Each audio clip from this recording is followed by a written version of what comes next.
And welcome back as we continue our cosmic journey. Now we're going to go ahead and take a look at the formation of spectral lines.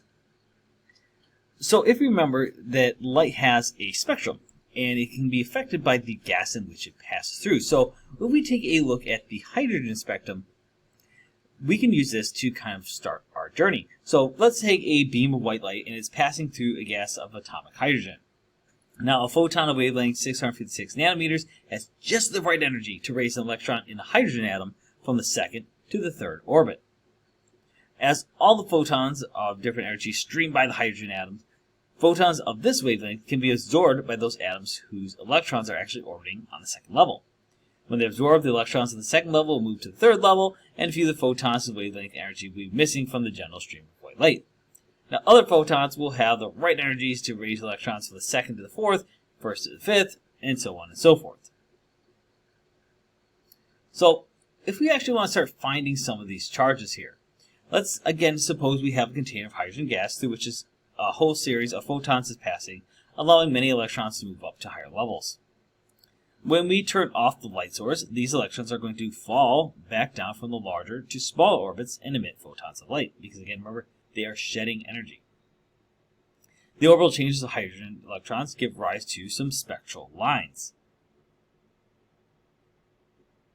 So what does this actually mean for us? Well, each type of atom has its own unique pattern of electron orbits, and no two set of orbits are exactly alike.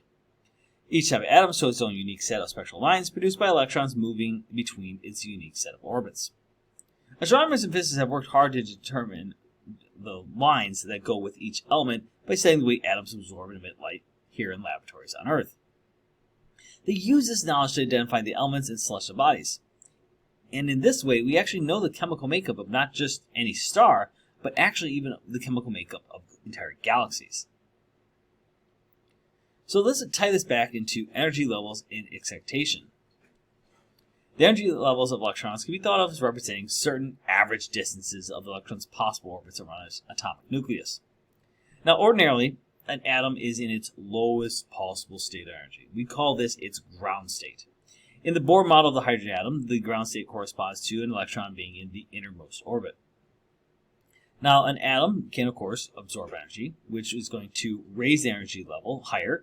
And again, remember, that's going to take that electron's movement, it's going to move it up an orbit, and it's going to be in what we call an excited state. Now, after a short interval, it's going to drop back down to its ground state with the simultaneous emission of light. So remember, whenever it moves back down, we're letting off light. Now, the atom may return to its low state in one jump, or it might take a series of two or more jumps. Now, with each jump that it does to go through these orbits, it's going to emit a photon of wavelength that corresponds to the energy difference between the levels at the beginning and at the end of the jump. So, talking about energy levels, an energy level diagram for a hydrogen atom and several possible atomic transitions are shown here at right. When we measure the energies involved as the atom jumps between levels, we can find that the transitions to or from the ground state are called the alignment series of lines, and these result in emission or absorption of ultraviolet photons. But the transitions to or from the first excited state, which is labeled as n equals 2 here, these are called the Balmer series, and these produce emission or absorption in visible light. So each of these series is going to have different properties. Now that might seem like a lot of really big technical thing, but remember that atoms and spectral lines have a special relationship. Atoms that have absorbed specific photons from a passing beam of white light and have become excited generally de-excite themselves and emit that same light again in a very short time. Now, one of the things that we've seen is these spectral lines, of course, have color. But when we looked at some of these previous diagrams and we looked at there are some dark marks in here, right? Some lines. So why do we have dark spectral lines that can produce? In other words, why doesn't this re-emitted light that we see quickly fill in the darker absorption lines? So to answer this, let's imagine a beam of white light coming toward you from some cooler gas. Now, some of the re-emitted light is returned to the beam of white light, but the reason that the atoms in the gas re-emit light in all directions and only a small fraction of re-emitted light is actually in the direction of the original beam towards you. Just like how we said when we the experiment with the gold foil, and we're passing alpha particles through. Remember, most of it are going to pass through the space, but there's going to be some that are redirected toward you. In the star, much of the re-emitted light goes in all directions, and because they're going in all directions, it's actually going to lead back into the star, which does an observer who might be looking at it no good. So that's going to kind of get us into this three kinds of spectra that we have to really know. When we see a light bulb or any source of continuous radiation, all the colors are present. And that's important to know. It doesn't matter that all the colors are actually present. When the continuous spectrum is seen through a thinner gas cloud, the cloud's atoms produce absorption lines in the continuous spectrum. And again, the continuous spectrum, just so you can see, is right here. So you can see there's no breaks, no interrupts in it. You don't have any dark lines, no bright lines, as we might see here. Now, when the excited cloud is seen without the continuous source behind it, the atoms produce emission lines. And we can learn which types of atoms are in the glass cloud from the pattern or absorption of emission lines. So these different things that we start seeing here are going to kind of key us into what gas are we actually looking at. Now, what about absorption lines? Atoms in a hot gas are moving at high speeds and continually colliding with one another and with any loose electrons that may be floating around. Now, these obviously can be excited and de-excited by these various collisions, as well as absorbing and emitting light. Now, the speed of atoms in a gas depends on temperature. When you have a higher temperature, you're going to have speed and energy that's going to be higher in these collisions. The hotter the gas, therefore, the more likely the electrons will occupy the outermost orbits, and when they're in those outer orbits, it's going to correspond to the highest energy levels. This means that the level where electrons start their upward jump in the gas can serve as an indicator of how hot that gas is. In this way, the absorption lines in a spectrum give astronomers information about the temperature of the regions where these lines originate. So let's talk about ionization for a little bit here. We have described how certain discrete amounts of energy can be absorbed by an atom, raising it to an excited state and moving one of its electrons farther from its nucleus.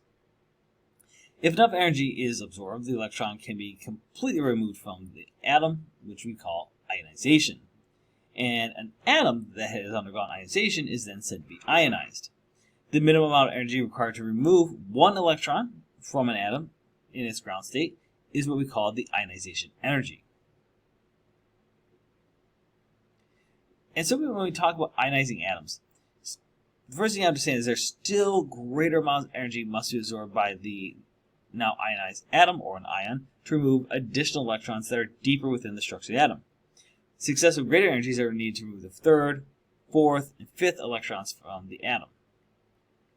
Now, if enough energy is available, an atom can be completely ionized, losing all of its electrons.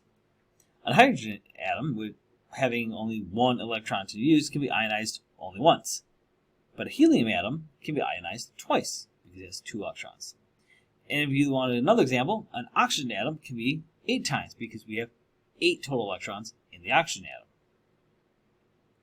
Now, when we examine regions of the cosmos where there is a great deal of energetic radiation, such as the neighborhoods where hot young stars have recently formed, we actually see a lot of ionization ongoing. Now, of course, ionization is great, but eventually atoms are going to want to return to the state of neutral. An atom that has become positively ionized has lost a negative charge, and therefore is left with a net positive charge. It therefore exerts a strong attraction to any free electron, or there's electrons floating all over the place. Eventually, one or more electrons will be captured, and the atom will become neutral or ionized to 1 less degree. So if we had, let's say, 2 electrons that were missing from this electron, we bring in 1, well, we have gone 1 less. Now, during the electron capture process, the atom emits 1 or more photons. Which photons are emitted depends on whether the electron is captured at once to the lowest energy level of the atom, or stops at one of the more immediate levels on its way to the lowest available level. Ionization is very dependent. Just as the excitation of an atom can result from a collision with another atom, ion, or electron, so can ionization. The rate at which such collisional ionizations occur really depends on the speed of the atoms and hence the temperature of the gas. The rate at which ions and electrons recombine also depends on their relative speeds. In addition, it depends on the density of the gas that you're having. So the higher the density of that gas, the greater the chance for electron recapture because you have more things all in that same space. And because of the different kinds of particles that you have are all crowded more close together, it makes it a lot easier for these different atoms to recapture electrons. And that's, of course, part of what we need for spectral lines. From a knowledge of the temperature and density of a gas, it is possible to calculate the fraction of atoms that have been ionized once, twice, and so on. In the Sun, we find that most of the hydrogen and helium atoms in its atmosphere are neutral, whereas most of the calcium atoms, as well as many other heavier atoms, are ionized at least once. The energy levels of an ionized atom are entirely different from those of the same atom when it's neutral. Each time an electron is removed from the atom, the energy levels of the ion, and therefore the wavelengths of the spectral lines it can produce, change. And because it changes, this really helps astronomers differentiate the ions of a given element. Ionized hydrogen, for example, having no electron, can produce no absorption lines.